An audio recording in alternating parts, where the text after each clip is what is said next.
Mic check.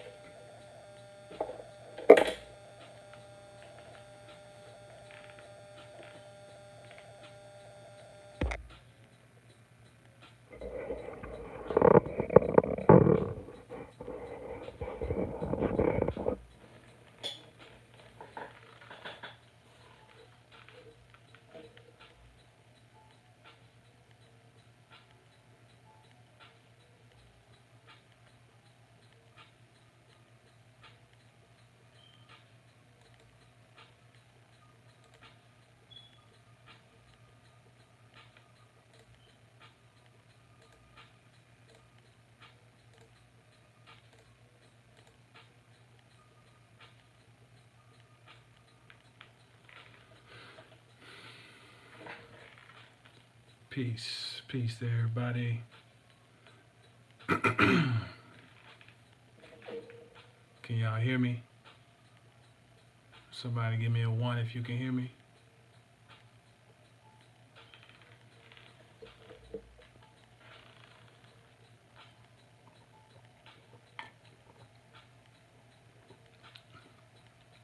Peace, Sister Zeta. What's up, Low Key?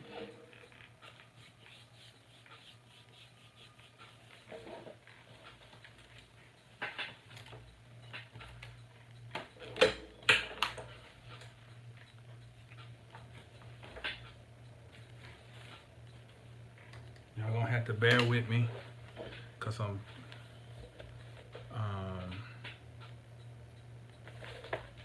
kind of gonna freestyle this a little bit, cause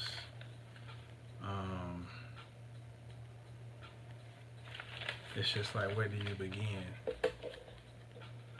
Okay, so the title of this I put up was, let me look on so I can see what I put up.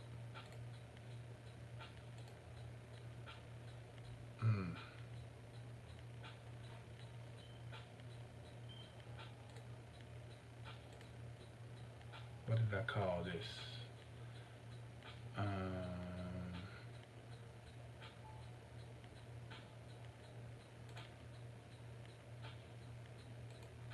I think I call this the Belmont Stakes, the Preakness, and the Kentucky Derby. The Belmont Stakes, the Preakness, and the Kentucky Derby. Now, I gave it that title because I was hoping not to attract the certain crowds. You know, sometimes if you try to put up a title that's got the latest thing that's going on, you know, you tend to attract the type of audience that you ain't looking for. You know, I would fashion myself to have attract a certain type of people who are drawn towards a certain type of presentation, certain quality of information, I would hope. So if you get too caught up in trying to do the trendy thing, or the, as they say, the clickbait, then you'll tend to, you know, pull in some people you ain't necessarily trying to speak to, you know, and you tend to draw other types of attention too. So that title I put up, the Belmont Stakes, the Preakness, and the Kentucky Derby, is a code. Anybody want to take a crack at what those stand for? Let's just make a little game out of it. Why not? What does the Belmont Stakes, the Preakness, and the Kentucky Derby stand for? If somebody's able to type into the chat and you want to take a crack at it, what do you think that means? Don't overthink it, because it's mad simple. It's real simple. I mean, it's the name The names literally speak for themselves. What is the, yeah, it's horses, but what the Belmont Stakes, the Preakness, and the Kentucky Derby, what do they call those? What do they call those three races?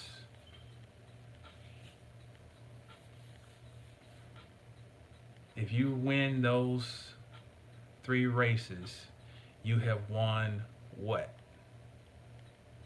The Belmont Stakes, the Preakness, and the Kentucky Derby.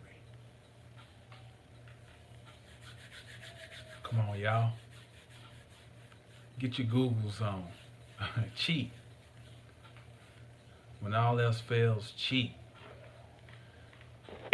Oh, you can't do that because if you get your Googles on, you got to switch off the video. Peace, Rena Vaughn. All right, y'all want me to tell you? Or you want to take a minute? The Belmont Stakes, the Preakness, and the Kentucky Derby. Those three races are called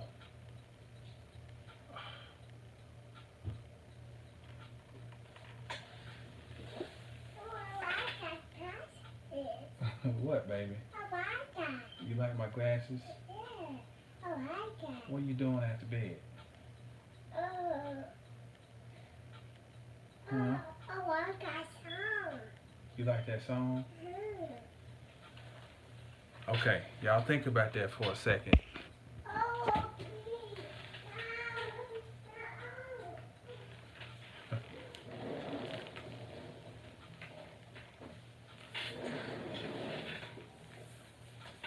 My little detective coming to check on me. Okay, they call the Triple Crown. She do stay on go mode, extra go mode. So the Belmont Stakes, the Preakness, and the Kentucky Derby, it's called the Triple Crown. The Triple Crown. Now, what's the significance of the Triple Crown? That's the real title of this little conversation, is the Triple Crown. And I want to thank the people who chipped in on my little board.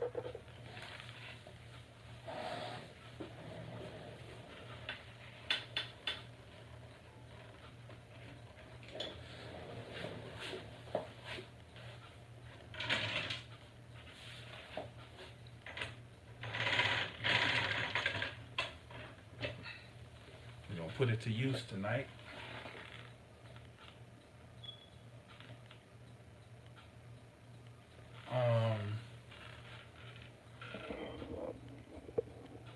I'm gonna go ahead. I'm gonna start begging early.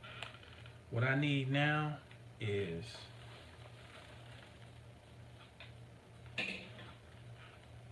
see. This is my camera. Okay, it ain't much, but it's a good camera. You know, for what I need it for. What I want to do is, because I'm shooting this on my phone right now, is there's an adapter that I can plug into my computer and run a cord to this camera, and I can do these lectures on what, if you want to call this a lecture, I can do these presentations on a grander scale, as in I can move further away, sound can be better, and I can have a wider angle where I can really, because I'm kind of old school. I'm very old school. Yeah, I'm not kind of old school, I'm very old school. And so I like to write on the board, you know.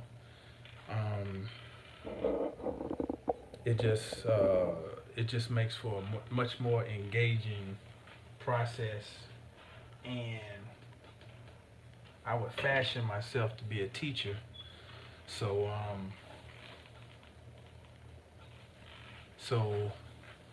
I like to do things that I think are geared for, that are better set up for teaching, you know. So let's see here. So if anybody is moved by these presentations and you want to go to www, why am I even giving a, see, this ain't even, you don't need to get a www no more. You can go to mastersofthecosmos.com. You can hit the donate. This thing I need is like $99 on Amazon. I can plug it into my USB port on the computer, and then I'll be able to set the big camera up and do these presentations in the future, so that I don't have to keep moving around like this to try to get this in the camera. So where I want to start this, can everybody still hear me?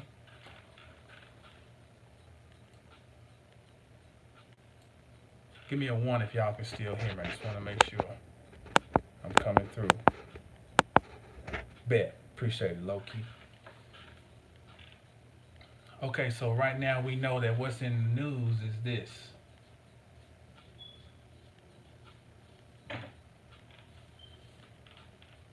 Right now when I look at that, it's backwards to me. I hope y'all not seeing that backwards. I just want to make sure if I go forward. I don't want to be writing this in this. When I look at my phone, because it's reverse looking at me, that it's backwards. Is the word spelling, is it normal for y'all? Okay, bet. Appreciate it.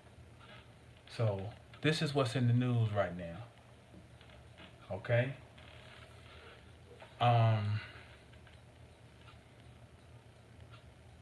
Where I want to start our conversation is this.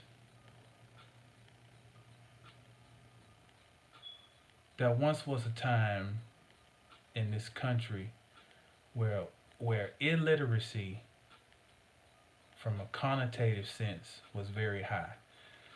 What do I mean by connotative?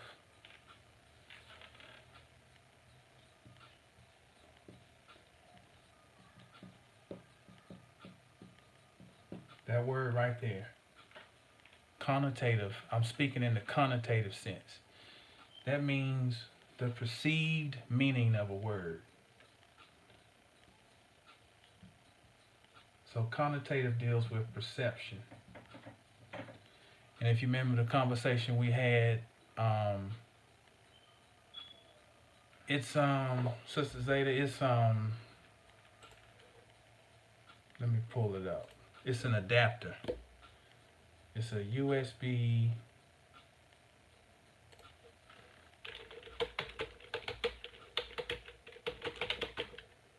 for DSLR.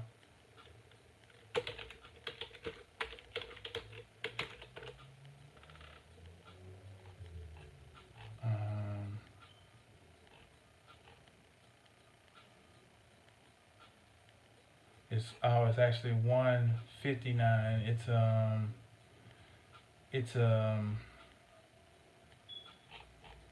This one is called, but it's only got 4 stars.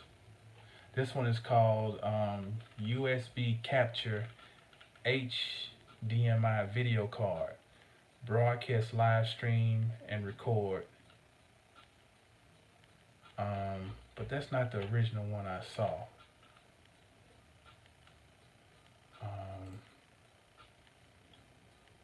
I don't even think I put it on my wish list. It's USB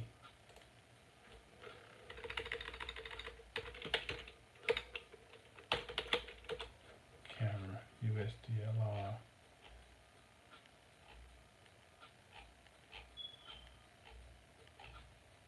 I'm gonna have to go back and look again, but it's around between $100 and $140, $50.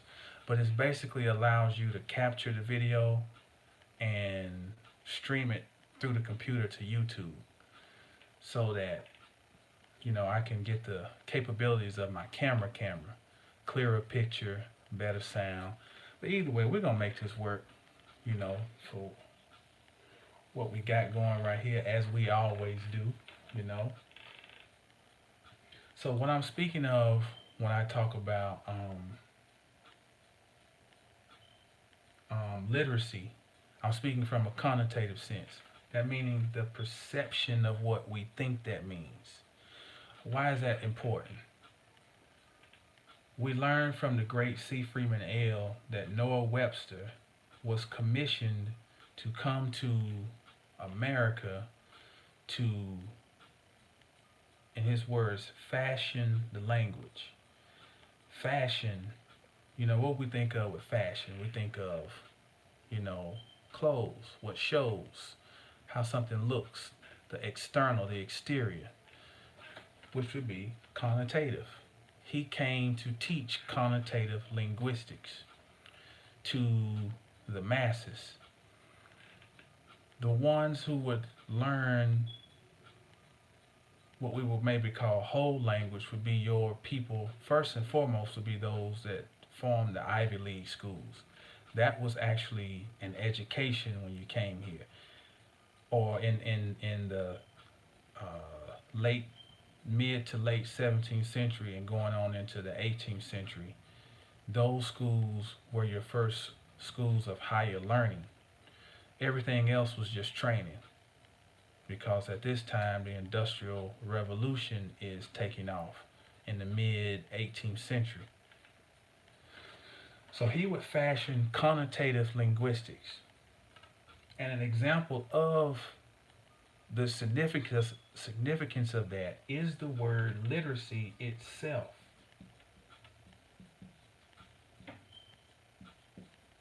Because when we think of being literate, we think of people who can look at words and read them. That's literacy. It's not. That's called reading, but it's not being literate. See? I want to kick this thing off tonight by starting there, because I always like to start with language. Okay? The reason that connotative linguistics was so important to be put forth is because it would always hide the origin. The origin.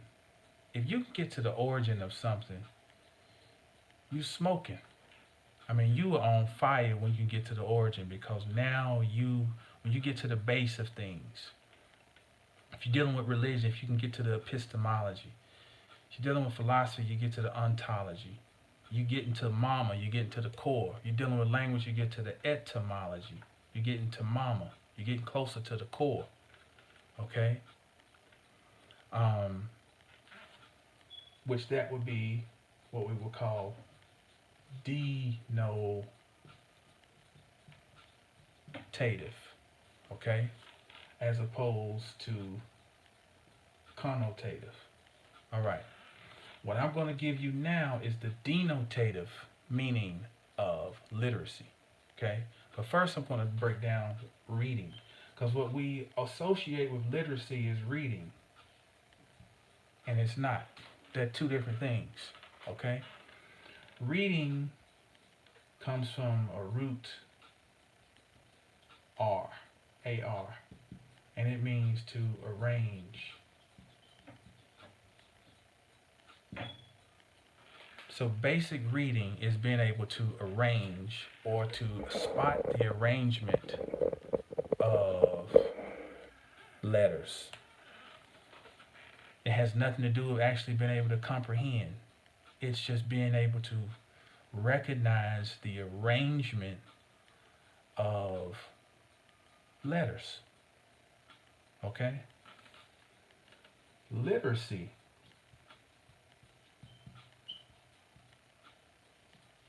is something completely different. Literacy comes from this word. And this, we're dealing with Indo-European roots right now. Okay? Deaf.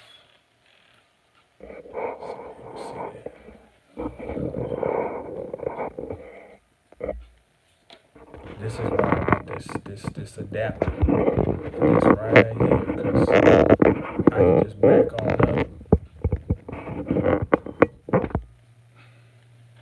Okay, this is what we're dealing with right here. Deaf. Literacy comes from this root, D-E-P-H, deaf. Okay? Now look what this tracks back to. Christian, you can appreciate this. Stamp. You can have all the best intentions in the world with sending your correspondence to somebody. But if it is not stamped or metered, it ain't going nowhere. See? It's got to have its stamp. The stamp would be the equivalent of, for us, DNA. Okay?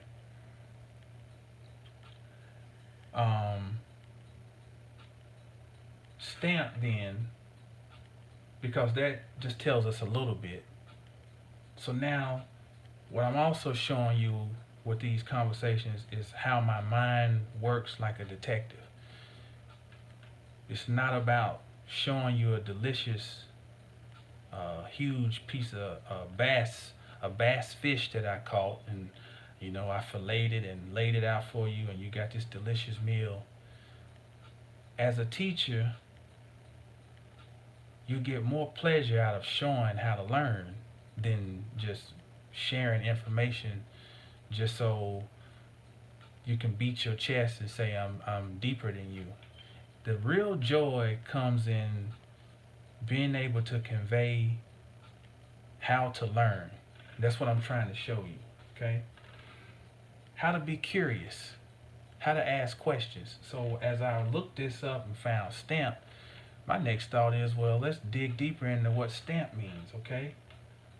So you got that. I'm gonna keep moving. I'm gonna get rid of some of this. You know that. You know what read is. It's arrange or fit or join together. So now, so we don't get our board too cluttered. So we now are looking at stamp. Okay? And stamp track back to a root S-T-E-B-H.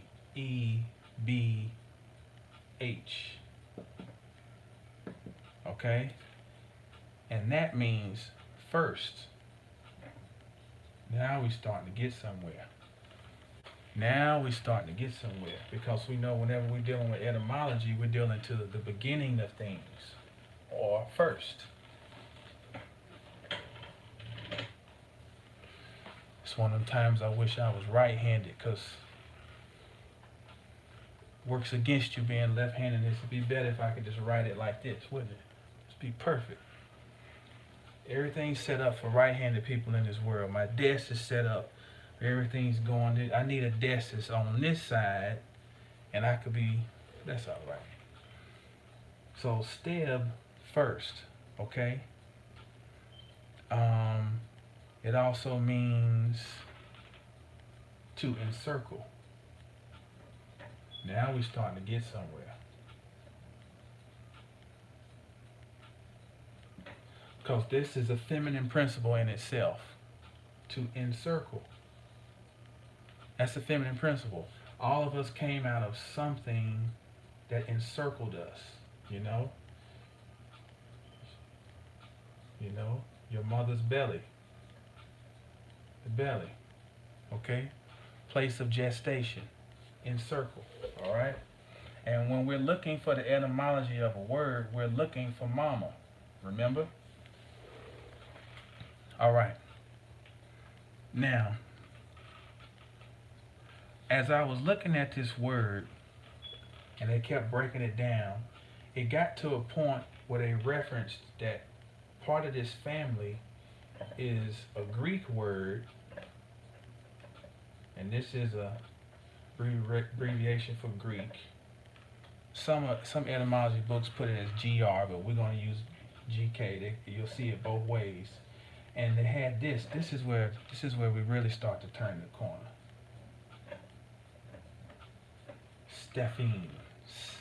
Stephine, okay? And this means to be around,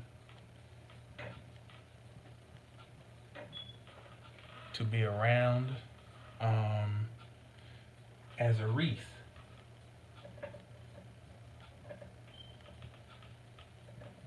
this is where symbolism comes in. You gotta know a little bit of symbolism. What's a wreath? You know a wreath is, we typically think of a wreath as, this thing we hang on our door, right? Circle. Can't even see it. Look at this shit.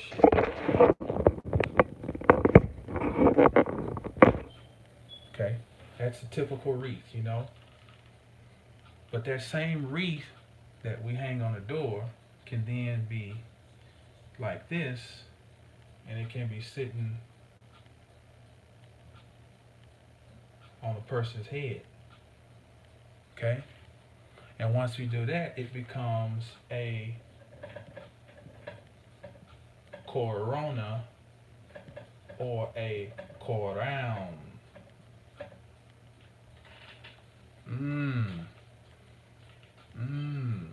So what I did was, see, now this is how my mind works. I see wreath, which correlates with Stephen. Stephen correlates with stamp. Stamp correlates to literacy. Okay? Oh, shit. Hold on, let me... Of all things, I forgot to plug up my phone. Wouldn't that be perfect? Phone to die right in the middle of when we just now starting to get the engine warmed up. I hope it's charging. Okay. All right. So what I did next was I then said once I found Stephene, as in Stephen or Stephen, I then went and just looked up the name Stephen.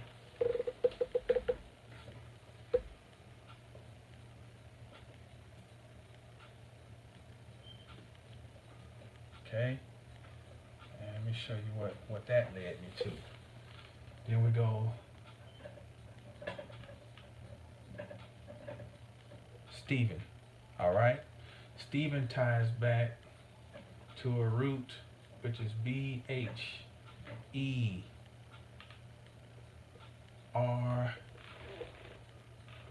Man, my handwriting is ridiculous. I can't even read it myself. Okay, that means stir, warm,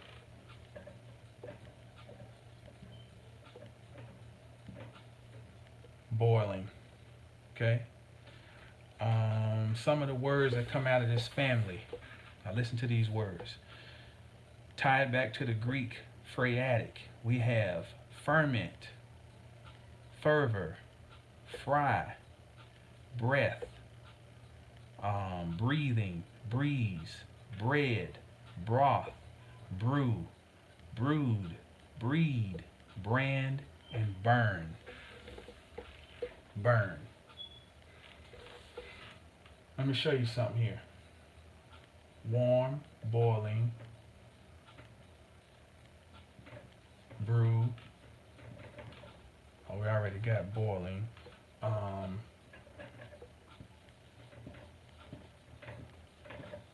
Brand.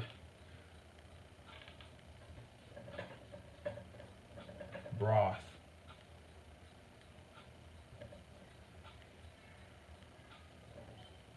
Bread. We'll just stop at these. Oh, fry.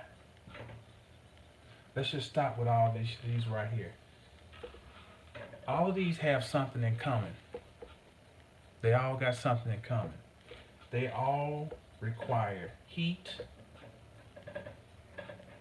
which then coincides with fire. Now, I would hope that if you're in somewhere where you can take notes, it's important because all this stuff tie in, or go back and watch the replay and take notes because this all ties in. Look, we started out just talking about comparing reading versus literacy. And what it did was lead us right into our lecture or our conversation about the Triple Crown. Because as it turns out, the word literacy coincides with crown. And crown coincides with fire. Key word though here, that was our turning point, Stephen. Okay?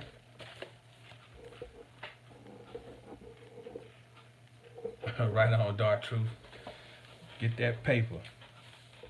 Get that paper. Thank you for tuning in. Okay. I want to read a few things. Keep in mind what I said about Stephen. Okay? Let me give you some sources here.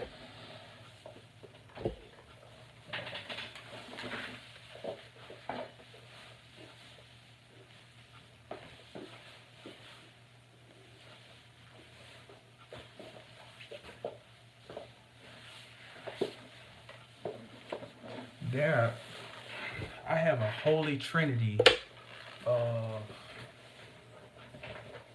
linguistic books that are my go-tos.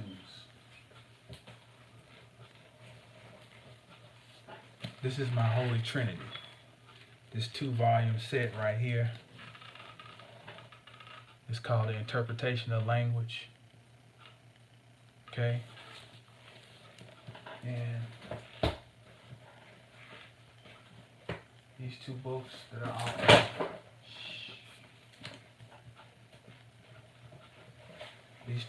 that I always mention right here, Origins by Partridge, Origin of English Words by Shipley. Look at that. That's called getting your money's worth. Look at this. Look at this thing. Look at that. Look at that. These books are priceless. They're priceless.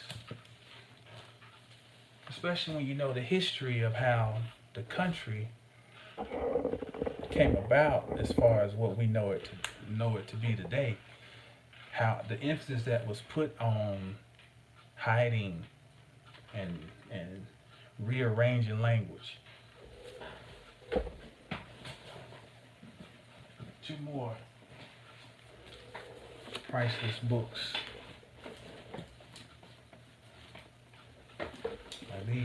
This 2-volume set. The Lost Language of Symbolism. Priceless. Peace, Greg. A G Money. These are priceless. Okay?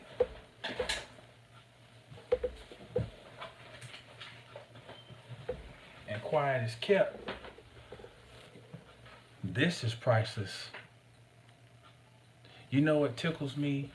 The idea, people always tell you about they go to Bible study and this and that. If you go to a Bible study, and this is not to make fun of the people, because a lot of times their intentions are in the right place. It's the clergy. That's the problem. The clergy. They have these people thinking that they're learning the Bible, and they're not. They're learning fairy tales. They're not learning how to literally or express literacy when they read the scriptures. Because how can you read something and not know what the words mean? That's why this is so valuable. What's up, Kwanzaa K?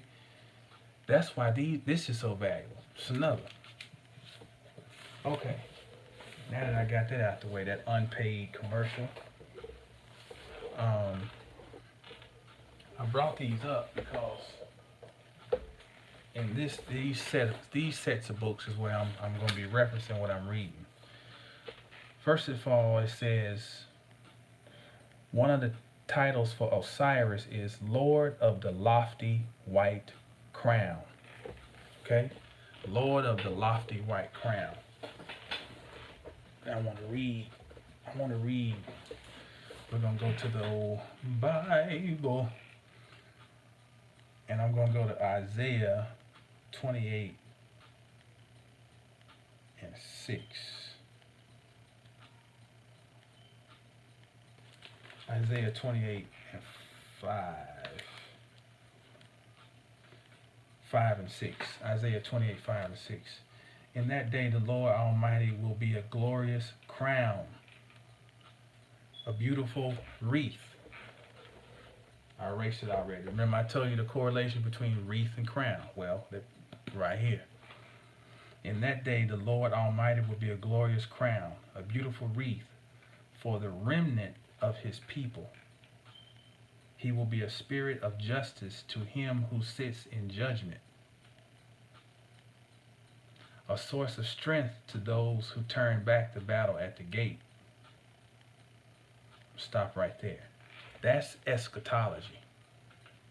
Every book in the Bible deals with end time events, eschatology, and not just end time events as this is it and Jesus is coming. We're not talking about that. We're talking on the esoteric level.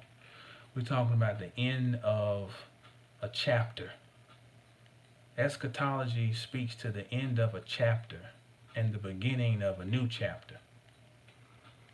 We are, if you have incarnated on the planet and you're here at this time, from the deadest person on the planet to the most enlightened, the most righteous to the most ratchet. This is divine timing. To be on the planet at this time, would you ever have thought that you would see what you're seeing going on right now? Oh, we've talked about it. Oh, we've read the books. Oh, we've seen the lectures. Oh, we've heard the prognostications and the forecasts. But to live, first of all, I remember being a little boy and hearing Prince sing 2000, and I'm thinking, the year 2000? Oh man, that's so far away. And here we are sitting 20 years past the year 2000, based on the calendar that we're given. And we are literally in the year 2020. That used to seem like Star Trek back in the day. 2020? We're thinking Jetsons, spacely sprockets. Well, we're here, ladies and gentlemen. I'm here and you are here for a reason. So I want to start with that scripture. And you see it references the crown, right? All right. Now, keep in mind this. Stephen, referring to the crown, but also to the fire that is necessary for transformation. See, that's what the real hidden meaning here is, that if Stephen correlates with stir is movement. Okay, whenever there's movement, that generates heat. Okay, see, we're getting into symbolism now.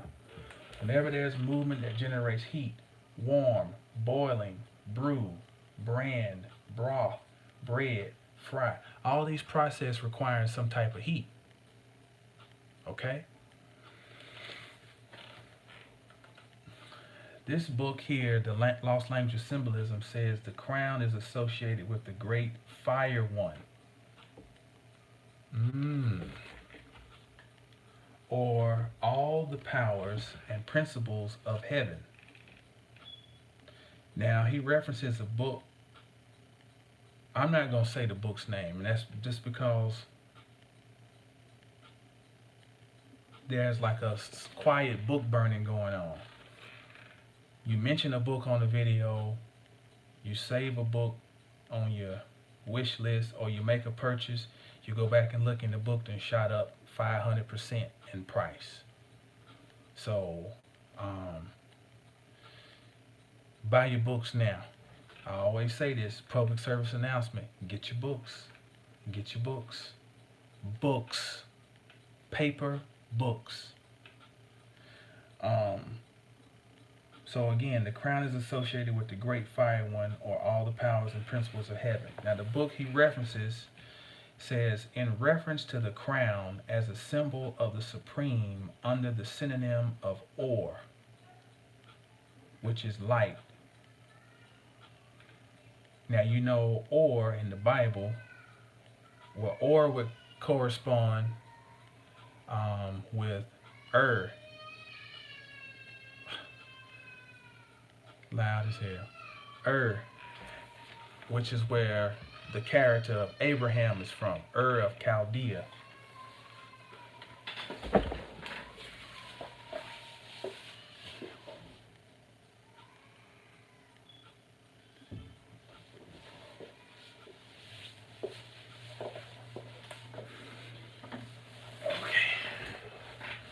All right.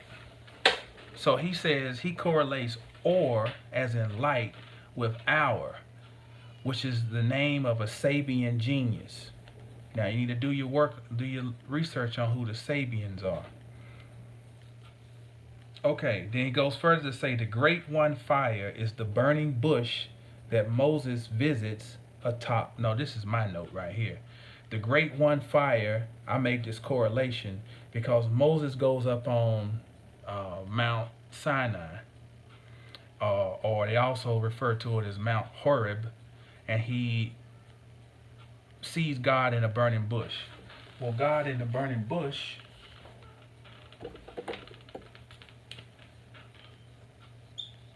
would be the wreath, okay? And then turn this way would be the crown. He went up to his crown, or what we would call his crown chakra, and he saw God. Why it is a burning bush. Parmenides terms the Godhead, listen, Parmenides terms the Godhead Stephanos. See?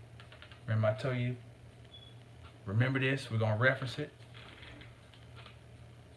Greek for crown. Cognate Stephen anglicized into set heaven.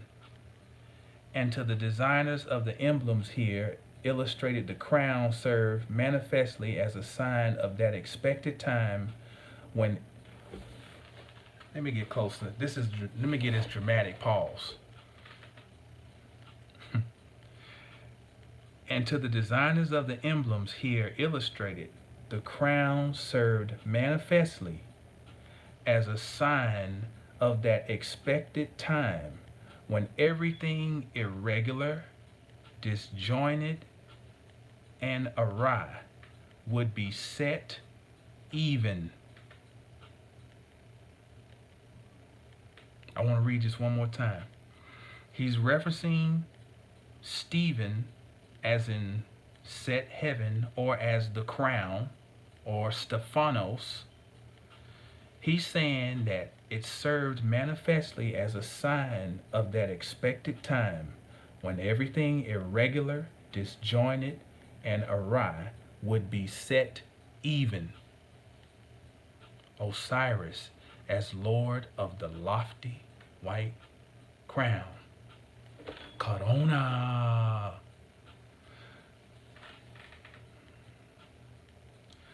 Fire symbolism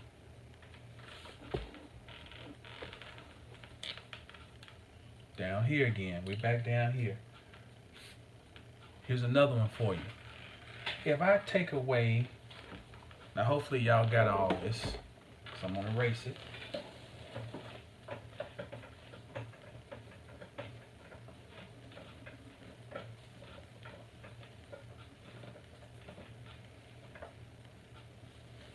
If I take the word fire, in ancient languages, we don't really, the true granite of words are your consonants. So if I remove the I and the E, that FR could be not just fire, it could also be the number 4. All right. Well, it makes sense because we can back it up with a little bit of scholarship. He says fire symbolism coincides with the number 4. And I'm see if I can find where I'll read you a little bit of it. Where I bookmark this. Let's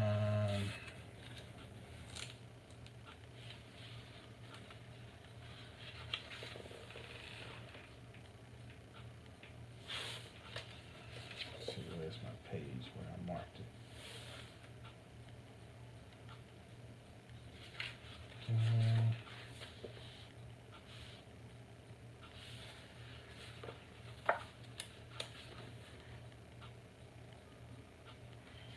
Okay.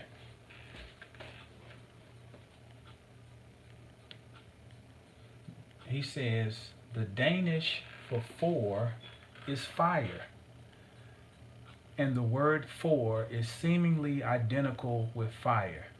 The Roman numeral 4, symbol of the divine fire, is the Indian letter che or ch or ke, the initial of Keter, the Sanskrit word for 4. Keter resolves itself into ka-ta-er, the ever-existent, resplendent fire.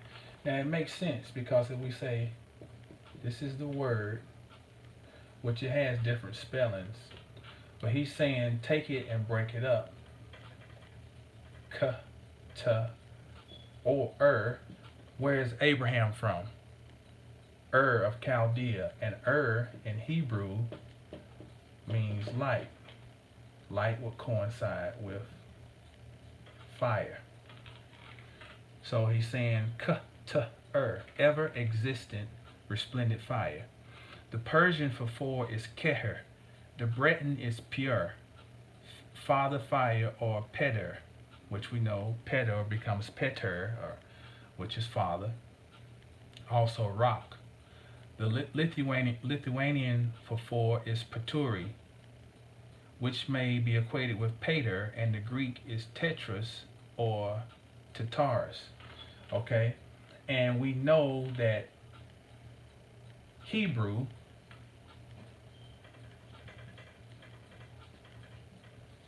we learned this from Phil Valentine, that Hebrew is a fire language. Okay? Because every word in Hebrew has this. That's called a yod. Okay? Every letter is comprised of yods. That's fire. Okay? And when you look at the middle pillar in Kabbalah, the middle pillar is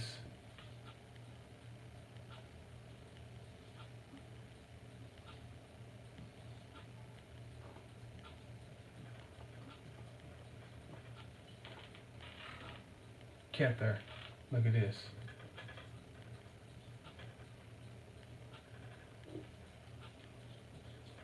Look at that. Keter. All right. This is. Hey, who is that?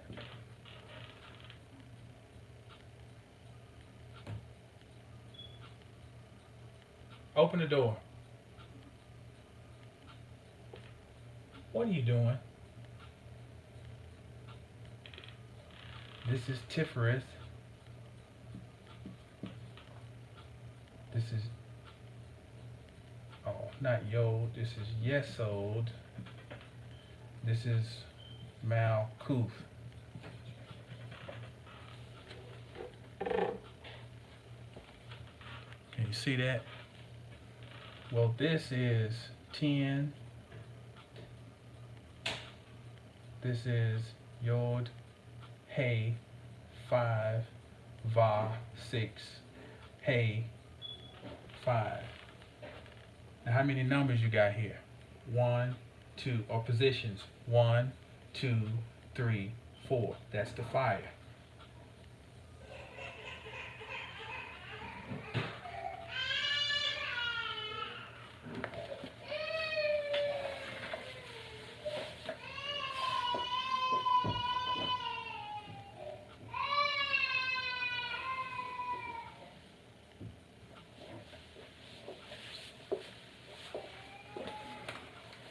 Okay.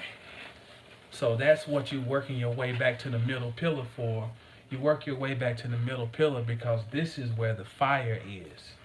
Yod, He, Va, He.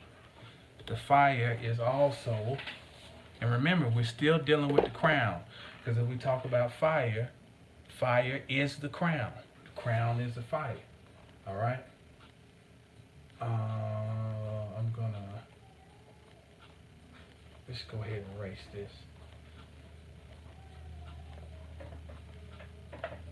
Okay, we're going to move on. I'm not going to keep going through we'll come back to the tree of life in a minute. Now, the next place I want to go is, let's just look at the word corona itself. All right?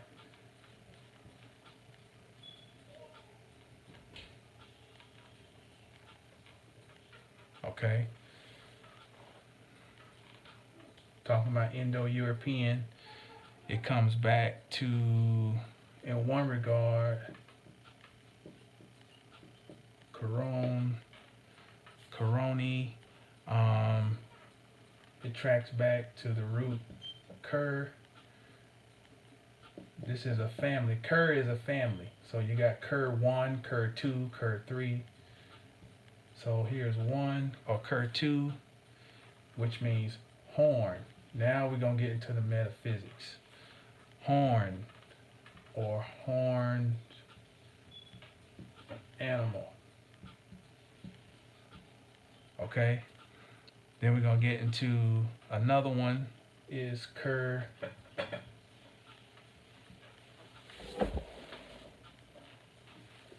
Cur 1.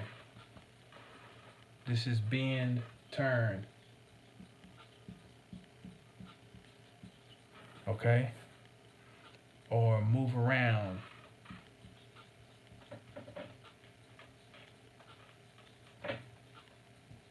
As in a circle or a wheel. Let's go back to the Bible. Ezekiel. We're going to go to Ezekiel. And we all know about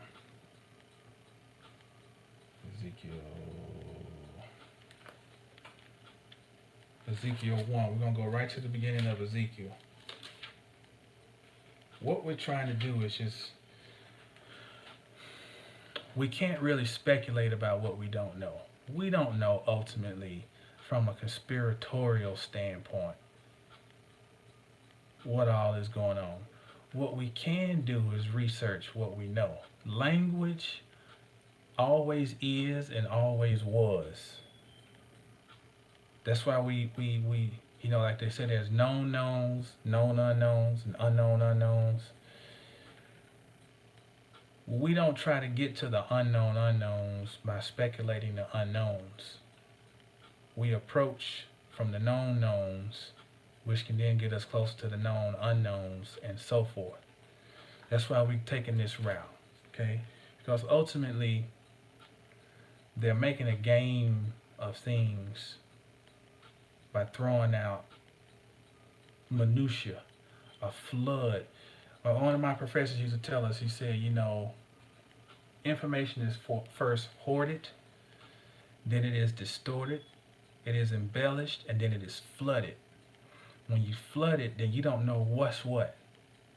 And that's why you have to have a patient mind and be fastidious. And that just means to be disciplined in your studies. And you dictate what you're going to learn and how you're going to learn versus you get thrown stuff at you. You understand?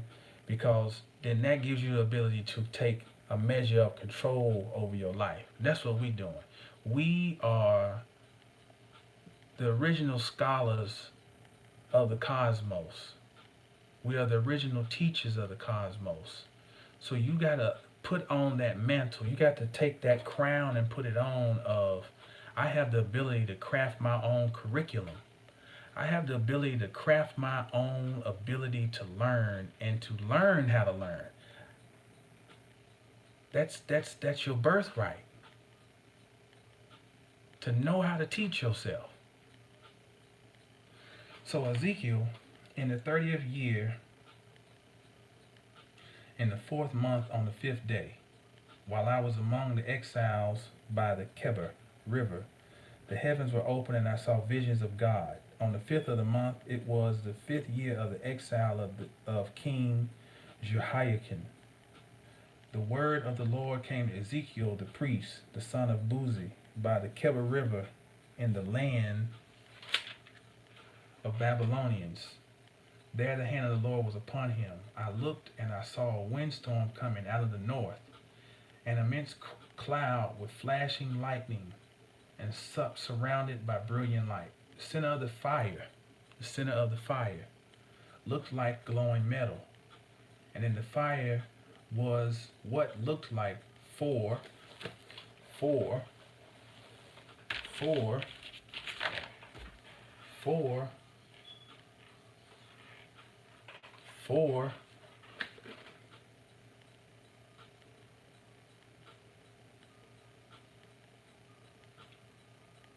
living creatures. In appearance, their form was that of a man, but each of them had 4 faces and 4 wings. Their legs were straight, their feet were like those of a calf and gleamed like burnished bronze. Under their wings on their 4 sides they had the hands of a man. All 4 of them had faces and wings, and their wings touched one another. Each one went straight ahead. They did not turn as they moved. Their faces looked like this. Each of the 4 had the face of a man, and on the right side of each had the face of a lion. On the left side, the face of an ox. Each also had the face of an eagle. Okay, we'll start right there. But the main 2 things you get out of this is fire and 4. Now, if you're just reading this Bible and just pick it up and start reading, you're not going to see no correlation between fire and 4. This is why my idea of how a church would function is should be church.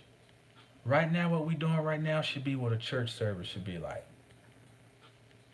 from my vantage point, where people could leave out and they would actually leave with something other than an emotional explosion, or a stirred emotion that's going to dissipate by the time they get to the stop sign. Because now you can pick this scripture up, because there's a reason that they kept putting fire and 4 together. These things are codes. But what's the code? We go and we probe through language to find the code. We're talking about a crown. We're talking about fire as a conduit. We're talking about the properties, understanding not just what a crown is, but what a crown does. I talked about reading earlier, okay? Oh, let me finish my thought. I'm going to go back to that. Let me put myself a note. I'm just going to say Kabbalah, so I know to go back to that point. Kabbalah and numbers. And I'm going to put 4. Now that'll remind me. The other thing that corona correlates to is the word cardio. Oh, this is going to lead us into the Kabbalah anyway. Cardio comes from this word, curd. And curd means heart. Okay? Now, what I want to do here, now we're getting into the metaphysics. Horn. Because the title of the lecture is Belmont Stakes, the Preakness, and the Kentucky Derby. That's my code for, because that's in horse racing, that's called the Triple Crown. I'm now going to show you what the Triple Crown is. Horn, bend, heart. This is the Triple Crown. These are the 3 crowns. Each one of these are epicenters for generation of energy, of life, of fire, heat, movement. Okay? Hope you get this. I'm about to erase it. To recap, all of these words tie back to corona. Corona is a crown. Crown, corona, tie back to these 3 expressions. Horn, bend, heart. I'm going to show you what they mean.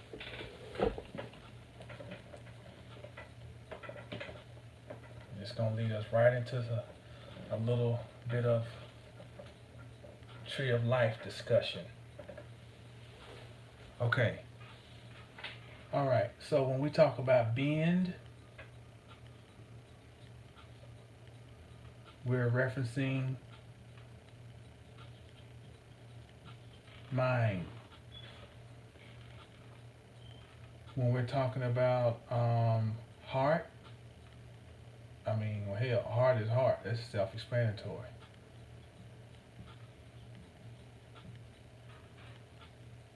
Horn,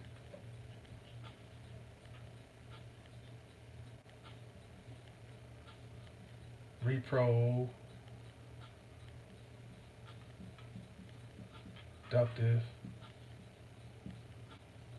organs. 3 crowns right here. 1, 2, 3. All right, those are the 3 crowns.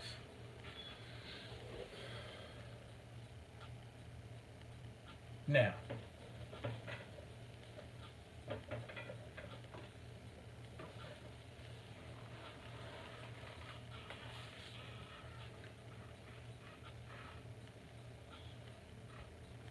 Kether literally means crown. All right? Its polar opposite, supposedly,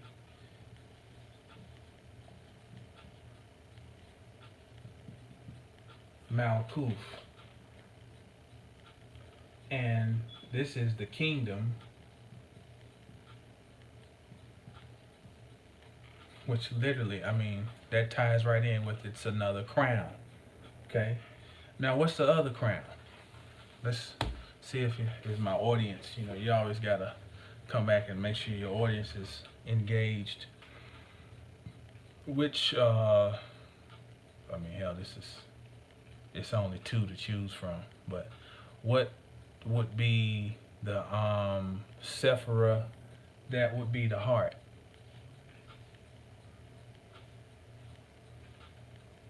Anybody study a little bit about the tree of life, or Kabbalah? What would be the heart? There you go, Tiferet. Appreciate it, low key. This is the heart.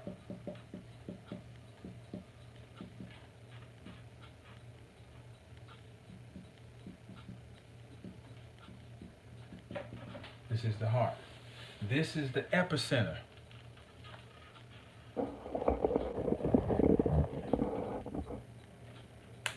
This is the equivalent of like that old Masonic picture where God's reaching down from heaven and man's reaching up.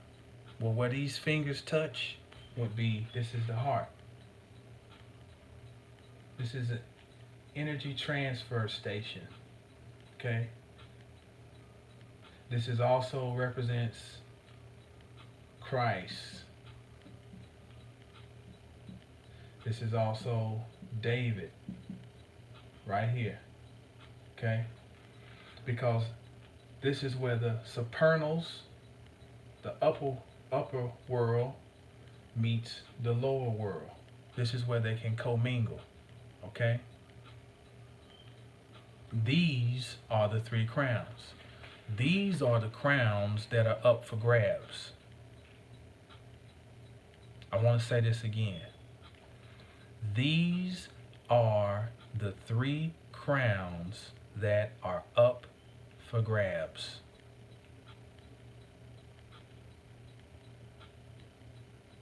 I want to control your mind, how you think. I want to shut off your heart and prevent you from feeling. You're here in a human form to feel. You're here to feel. We can get so sophisticated sometimes that emotion, you can become too sophisticated to even acknowledge emotion. Acknowledge when you're sad. Acknowledge when you're depressed. Acknowledge when you're overjoyed. Acknowledge when you're exuberant. When you're unsure. Not saying to be overtaken, but to acknowledge. To actually feel compassion. You know what all this stuff, what you're really seeing is how dispassionate humans are for life. In their quest to cling to life, they're showing how dispassionate they are about it. Because these same people who are clamoring to get the last piece of chicken, the last pack of water, normally probably wouldn't even cook. They probably spend their time trying to run somebody over to get to the line at McDonald's. And I've watched how people drive to get to their favorite fast food restaurant. Will kill their mama. So the vast majority of people have never lived and don't even know what life is. But once they feel like what they think life is, remember, Noah Webster came to fashion the language, to connotative linguistics. So what people think life is not life. Life for them is being able to buy a hoverboard or, to have 6 TVs in the house, or to have Hulu, Netflix, HBO, Showtime, The Stick, Amazon. That's life. And if that is threatened, then they feel like life is threatened. But you know what life really means? Life is this. That's what life means. Life began when she ate the apple. That means she wanted to know. So, first of all, if you don't have a mind that's curious and want to know, you have never lived.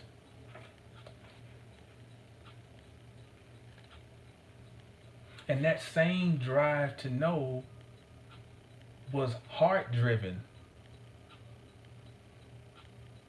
It was heart-driven. And that urge to know, which was to get back to the crown, is what ultimately resulted in experiencing what was perceived as the opposite of the upper supernal. But there's a reason that they're all on the same line, because they're all the same. Show me how you can split a fire, split a flame. How can you split a flame? That's what this is. It's a flame. That's the triple crown. And that is what is up for grabs. See, I'm sorry if I disappoint you if this was you thinking this was gonna be a conspiratorial thing, like, that to a degree it don't matter. Cause what's gonna be is gonna be. What's important is your management of your crowns.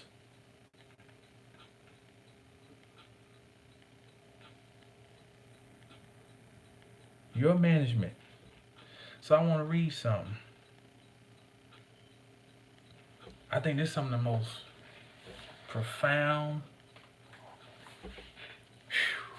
some of the most profound stuff I've ever read in my life. And I mean, I'm telling you, I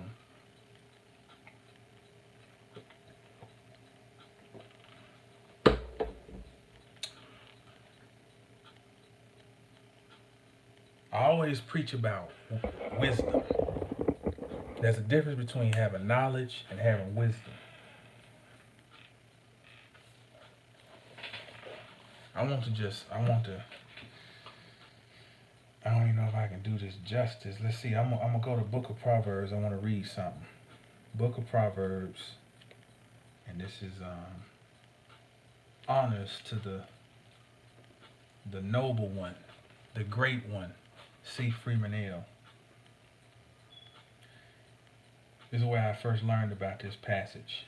Proverbs chapter 9. It starts, invitations of wisdom and of folly. Wisdom has built her house. She has hewn out its 7 pillars. She has prepared her meat and mixed her wine. She has also set her table. She has sent out her maids, and she calls from the highest point of the city. Let all who are simple come in here, she says to those who lack judgment. Come, eat my food and drink the wine I have mixed. Leave your simple ways, and you will live. Walk in the way of understanding.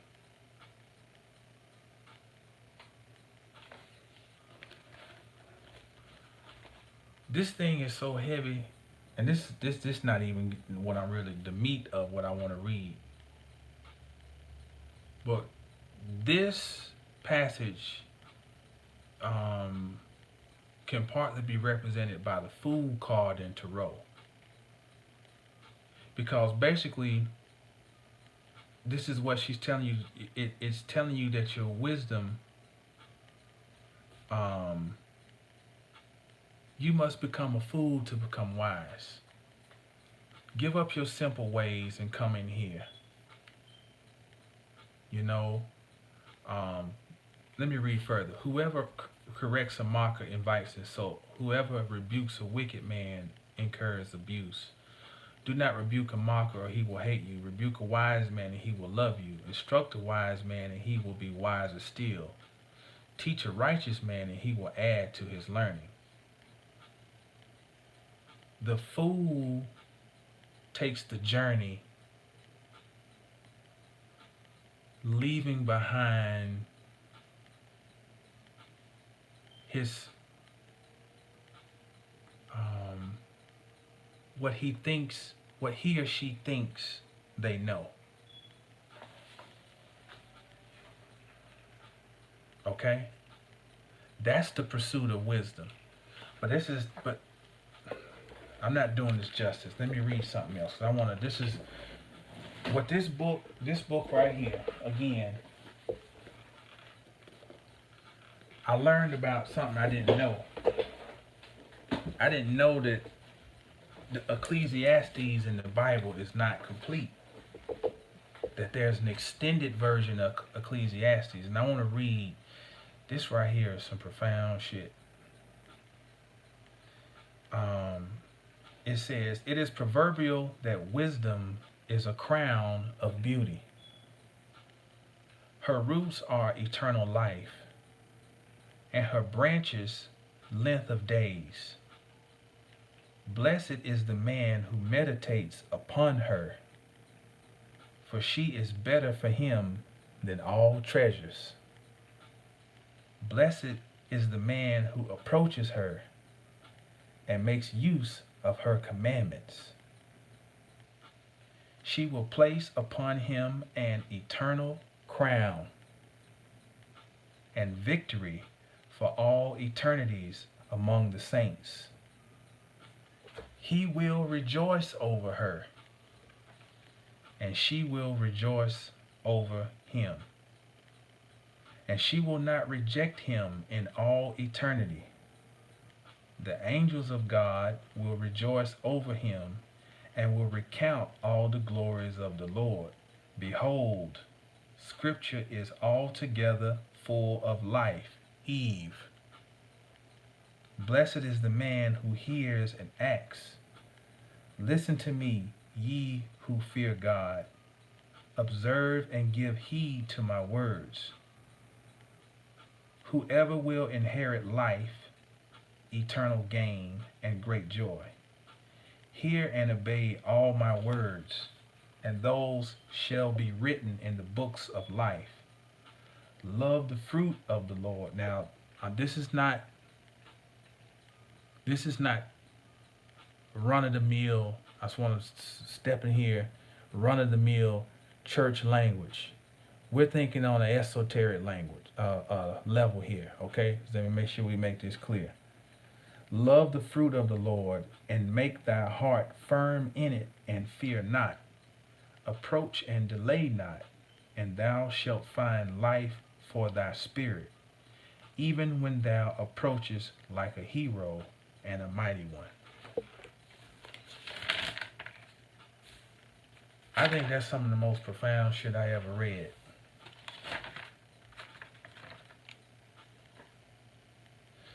Let me see if I can put a meager attempt to put it in a snapshot, in a nutshell of it. If you go outside your door, on your job, in your neighborhood, in your local stores, especially now, you are seeing the results of a savage society that has been trained to be as savage as they are. And I mean from the most well college trained down to the most ratchet that you can think of. We're surrounded by savages. If you in the year 2020 are one of the small few people who still have the desire to want to learn something other than just the garbage that's given to you that says you should be learning it, which ain't learning. If you have a curious mind, if you have the patience to be quiet and to pursue something on your own, then you are special.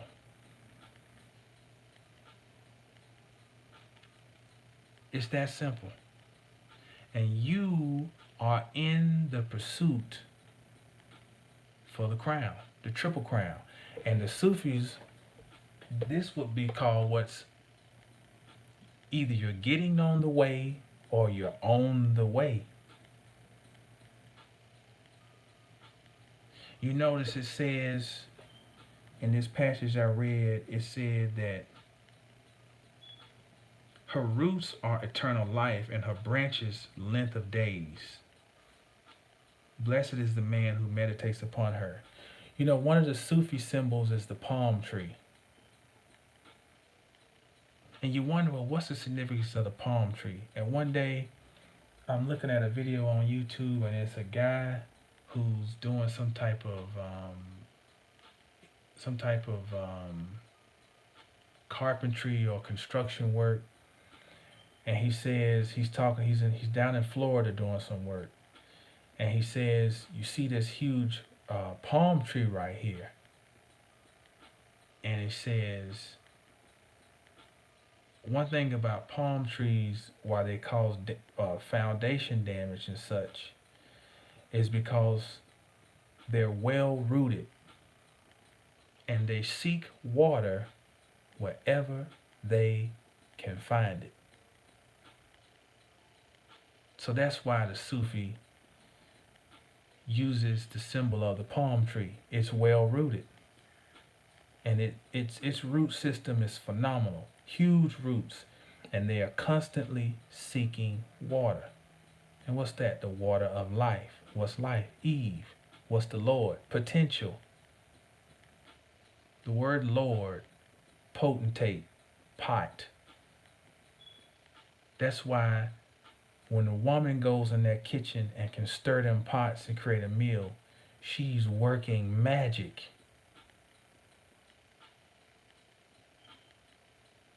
She has the power to heal through them pots, through the Lord.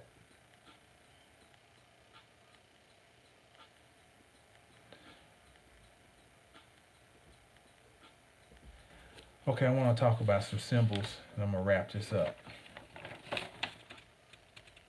3 pertinent symbols, I think, that apply to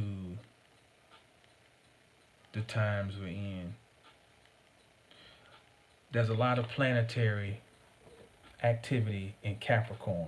We had a stellium in Capricorn at the beginning of the year. That's when there's 5 or more heavenly bodies that line up in one sign.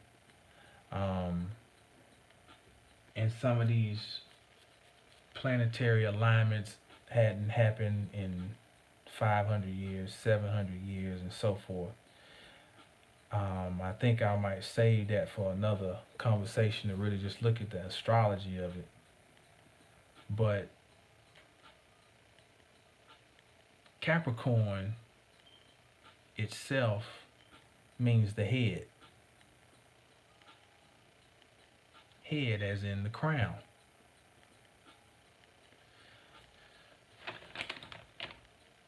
Capricorn is associated with the animal from an animalistic standpoint. It's associated with the goat.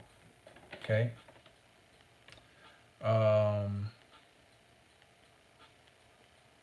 We have a conjunction coming up with Pluto, Saturn. I think it's Pluto and Jupiter, I want to say. Yeah, Pluto and Jupiter. Okay?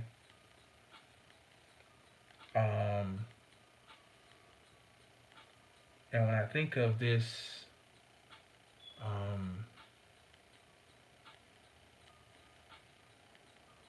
alignment, I think of the hangman in Tarot. Now, why am I bringing up that? Because they said this whole thing, if we go back, supposedly started with a bat.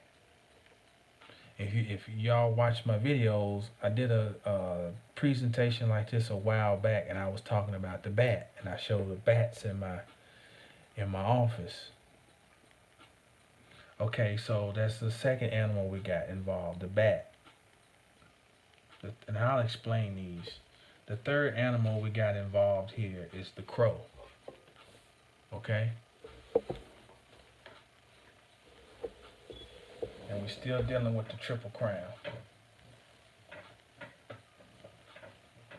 Because Gino, the homeboy Gino, sent me something about Saint Corona. But it's also Coronis. Okay? And we already figured out that Corona coincides with crown, right?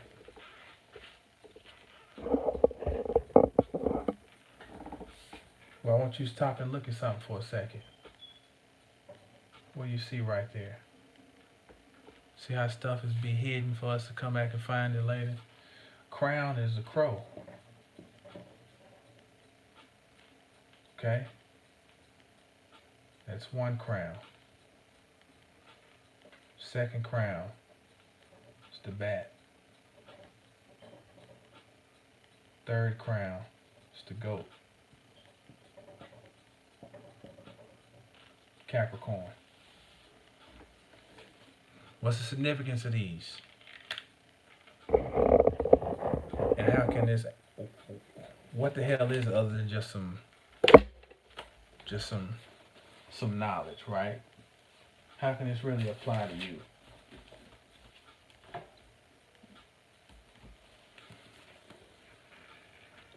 I want to read a little bit about some of these animals. Shout out to Brother Williams sent me this book a couple years ago. It's a priceless. And as you can see, I put it to work. Let me read some attributes of the crow.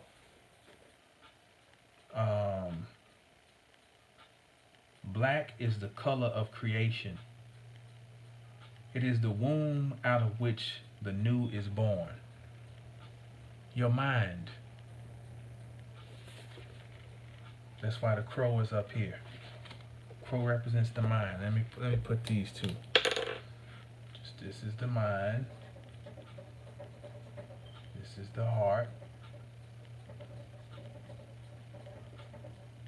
This is the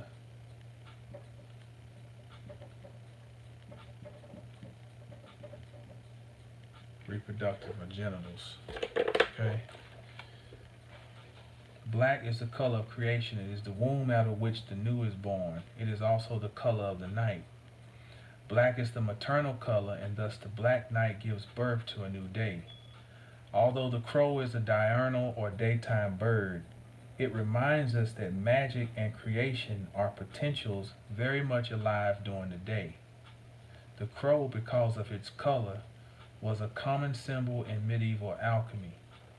It represented nigredo, the initial state of substance, unformed but full of potential. Then it says this connection in Roman mythology, raven and crows used to be as I don't need that. We'll skip that. The connection to watchfulness is strong today. So what it's saying is the crow is associated with watchfulness. Okay. Crows always have a sentinel posted. That means somebody up high. They build their nest high in the treetops so that they can see the entire area in which they are living and feeding. Okay? Now I'm going to skip down. Watchfulness warns other crows and other animals of intruders and threats, human and animal. They have been observed raising a ruckus when hunters are around, warning deer and other birds. They recognize possible dangers and they always post lookouts when feeding, their most vulnerable time. The ability to warn is connected to the crow's second most noticeable characteristic, its voice. The crow is actually a member of the songbird family because of its voice box structure. Okay, we're going to skip down. This crow has great intelligence. It is adaptable to its environment. It will eat almost anything. Part of their ability to survive is their being omnivorous. They have a unique ability to communicate with each other and to work together. Now I want to go back in and read this again. The crow has great intelligence. It is adaptable to its environment. It will eat almost anything. Now that reminds me of the palm tree. What makes the palm tree again so unique is that it has a strong and it's well rooted, I should say. It seeks water everywhere. It seeks water from wherever it can get it. It says this crow will eat almost anything. Part of their ability to survive is their being omnivorous. They have a unique ability to communicate with each other and to work together. Okay, now here's something right here. on a very practical sense about a crow. Listen to this. The courtship and mating procedures also reflect much about the crow's association with magic. The male crow sets out to make itself as handsome as possible, and it is during this time that his voice takes on a singing quality. Love makes the whole world sing. The male and female build the nest together. The nest is built up high for protection and it is kept very clean. This is some stuff you can apply to your life, like with your literal relationship life. Keep your nest up high. Keep it clean. And work together to build your nest. Ain't that something? That's just some old common sense. Even young crows do not foul their own nest.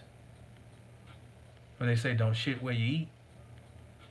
A little meditation on this will reveal much about health, home, and respect. Sure enough will. Now, the bat.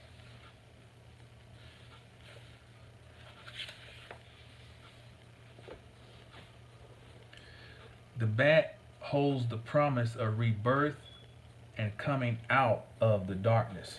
Now, the reason that I associate the bat, one of the reasons I associate the bat with heart is that Tiferet,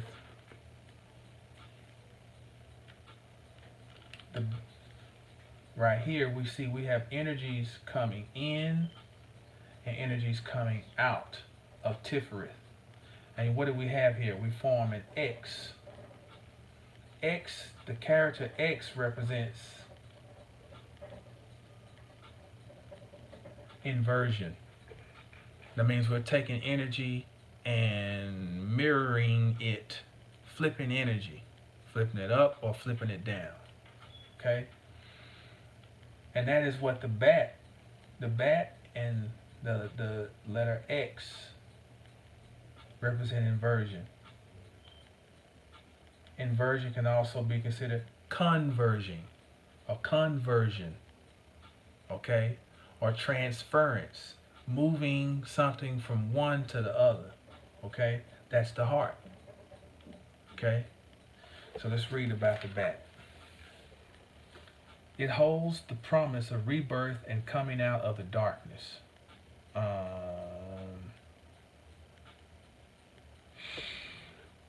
It talks about two authors. The authors, Jamie Sams and David Carson, refer to the bat as reflecting the traditional shaman's death, the breaking down of the former self through intense tests. It is a facing of your greatest fears, that it is time to die to some aspect of your life that is no longer suitable for you. Then it'll skip down. That which worked before may no longer. This is not negative though, and it will only be upsetting to the degree we are emotionally attached to the old way of life, or to the degree we focus on the past rather than the infinite possibilities of the future. In a nutshell, when you hear people talking about healing your heart chakra, well, they just gave you the formula. This is the formula. The bat is the totem of healing the heart chakra. And it just basically, it is acceptance. And that ain't easy to do. That's easier said than done. I mean, it sounds like, oh, accept. Let's accept your failures and own them and, you know, all that new age shit. But that's really what it is, you know?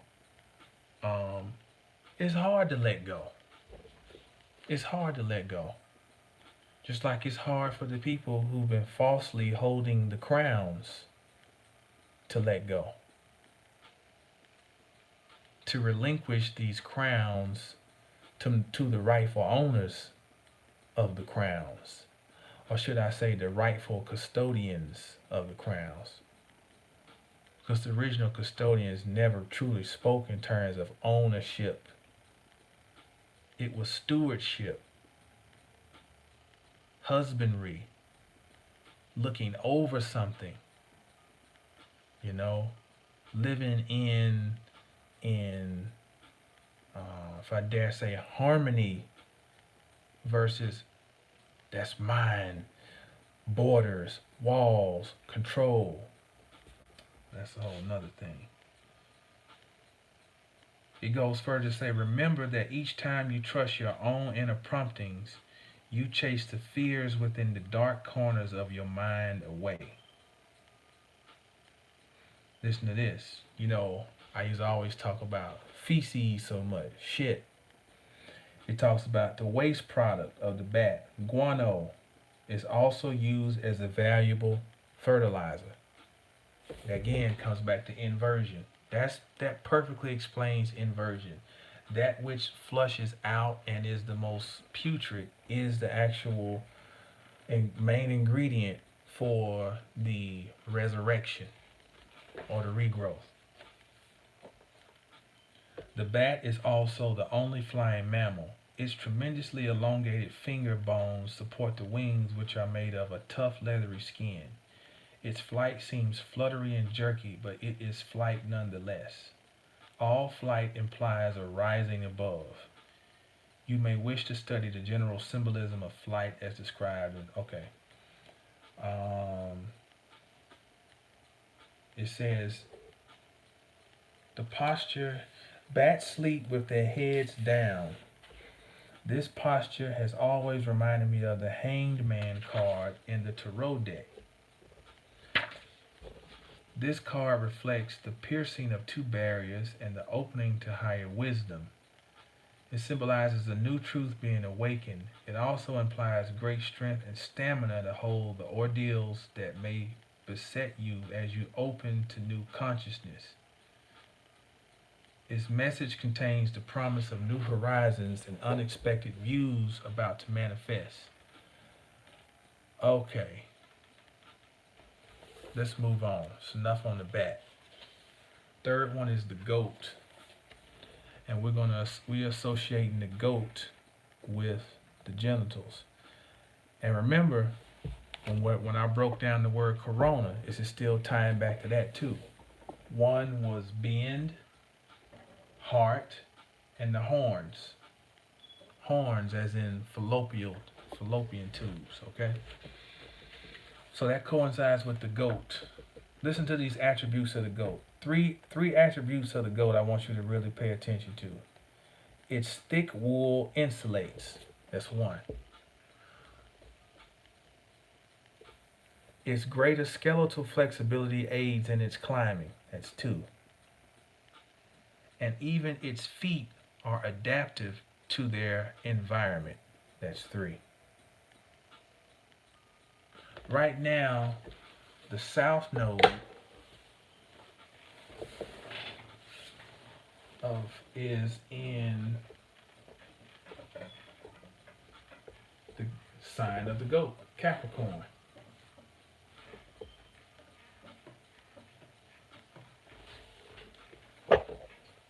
South node.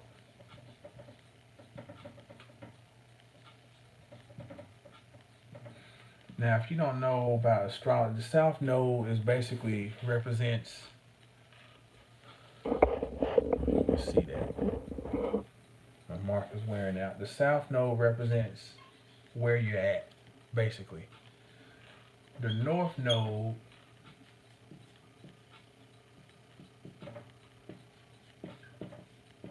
is your trajectory. Okay? So your south node right now is in Capricorn. And we're not talking about your personal south node. This is the planet south node.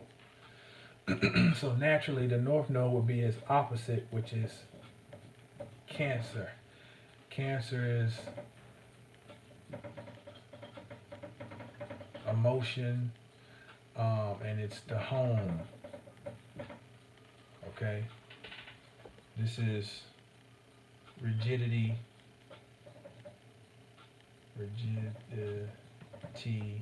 structure,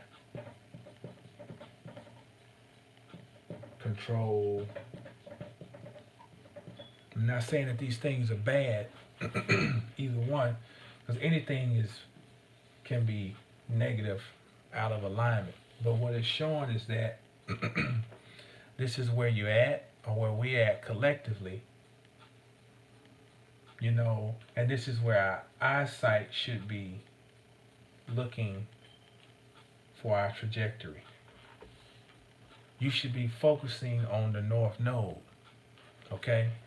Now, why this is important as it applies to the attributes of the goat is the goat has thick wool fur. So that means the goat is prepared to climb to the north node. So let's say the north node would be the mountainous region.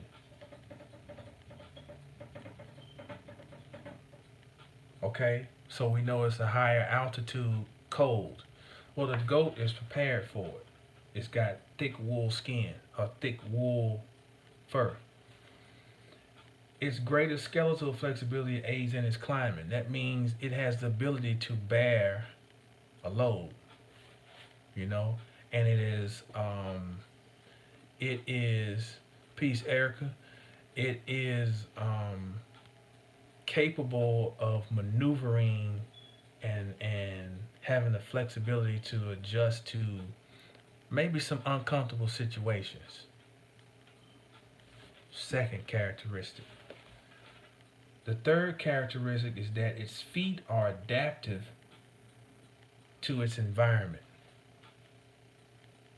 No matter what environment it's in, it can climb. There's a video of a what they call that thing, IMAX goat or something like that, and it's climbing up a mountain that's literally almost perpendicular to the ground, going sideways, and but it's slow and methodical.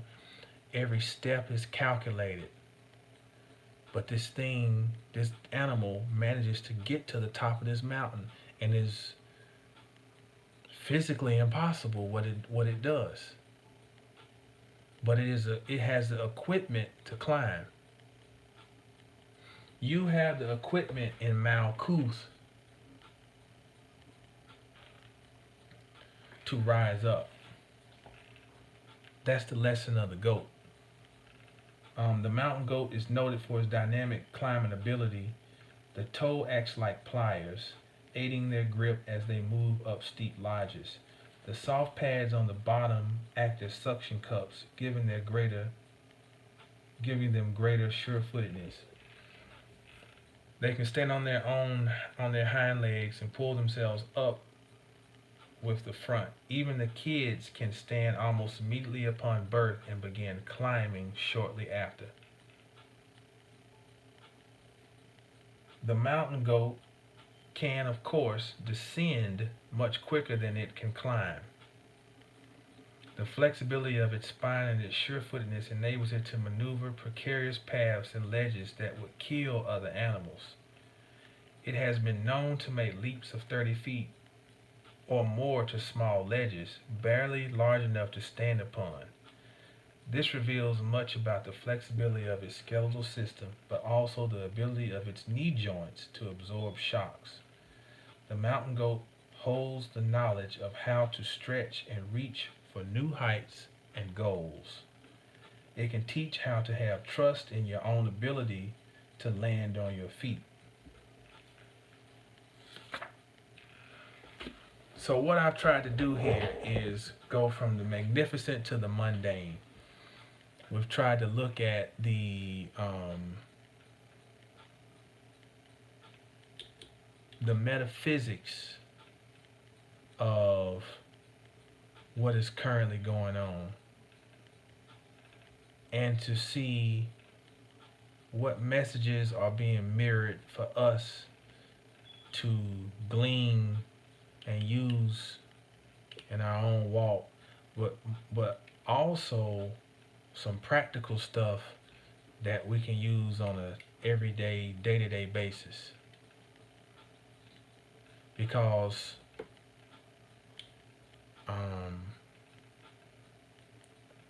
these are amazing times. You sit and you read all these books and you listen to all these lectures and you do this and that, and you do all these rituals and this and that. But what about when that nexus point actually starts to kind of hit? You know, it's like it's like you go and you practice for a football game, and then Saturday morning finally comes and it's time to go out and play, and it's just a you get up, you got a slight bit of nervousness in your stomach, but just like you're ready. It's like I've been practicing. I've been practicing. It's like I've been watching game film.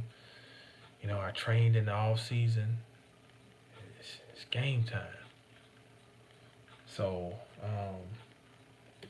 I'm trying to think. I don't know if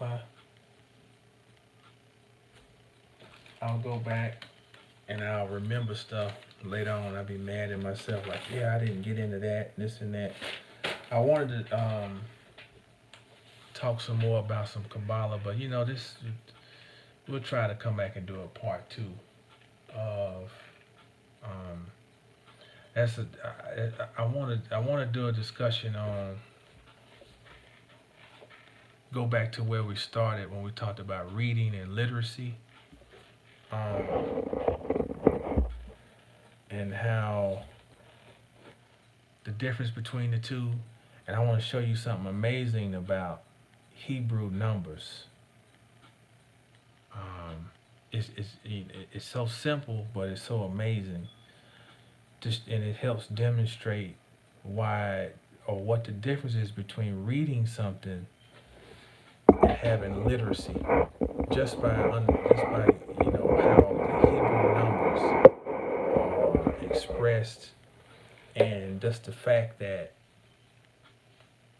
the numbers have parts of speech, just like we got nouns and verbs and all that. Well, when it comes to Hebrew, it applies, those grammar rules apply to just the names of the numbers, and it sheds light on what our existence is. Just this little simple stuff. So I appreciate folk for chipping in for this board. And if you got something out this lecture, I don't have a Patreon. I don't have nothing where I'm trying to get you to come over and, give me $5 a month and I'll give you this and $10. And I'm not knocking people who do that. I'm just saying it for the context. I don't have any of those structures set up, but I don't mind asking for what I need. I need me it's about between $100 and $150. I need me a USB. I gotta look it up again, but it's a piece where allow me to run a HDMI cable from my computer to my DSLR camera, to where this picture would be like a wide frame picture, and I can really get down these lectures like but this is cool right here. We made it work, but I hope that this was edifying to those of y'all who tuned in and whoever's going to be watching later. If you I normally don't say stuff like this, but feel free to leave some comments down and below about what you think, any thoughts you have, any other whatever comes to mind. My website, mastersofthecosmos.com. You can go there if you want to chip in on this little piece, where I can really set up the camera and get down. I want to do more. I think this is missing, just period. I just like old school. I'm just an old fashioned person. I like old school teaching. I like writing on the board. I really enjoy that. I like the I wish we could do these things in person, but hey, we in 2020. This is the new classroom. This is the new university. This is it. This is the new university. So we're rolling with the times. So I hope to be able to do some more of this, and hope y'all enjoyed it. Hope I didn't bore you to death. Hope you got something out of it. And I gotta be up at 5 in the morning, so I probably need to wrap this up. Okay, this what's up, Charles said in another video. Could you speak about Candyman? Okay, give me a little.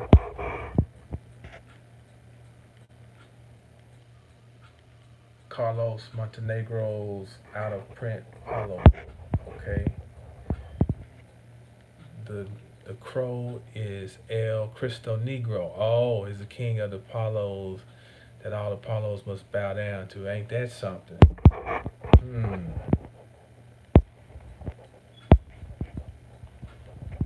Uh, G said spitting that fire.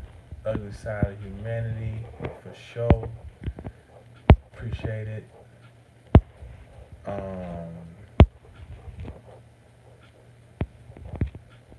but yeah, Charles, tell me what you, if you still on here, or you can email me. You got my email. If you come back and watch, what aspect of Candyman, if it's a particular, or just what he represents, or period, or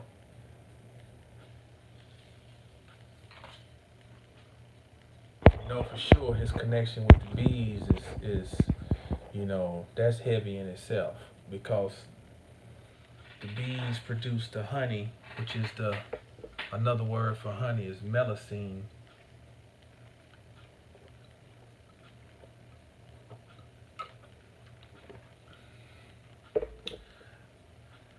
Candyman terrorizes people. The man who's connected with melusine. But anyway,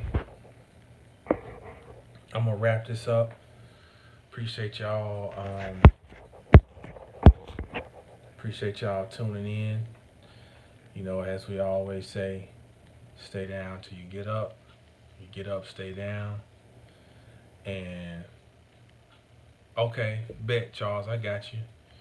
And make sure. Thank you too, Erica. Good to rap with you. Um, stay in control of your triple crown. Stay in control of your triple crown. Peace.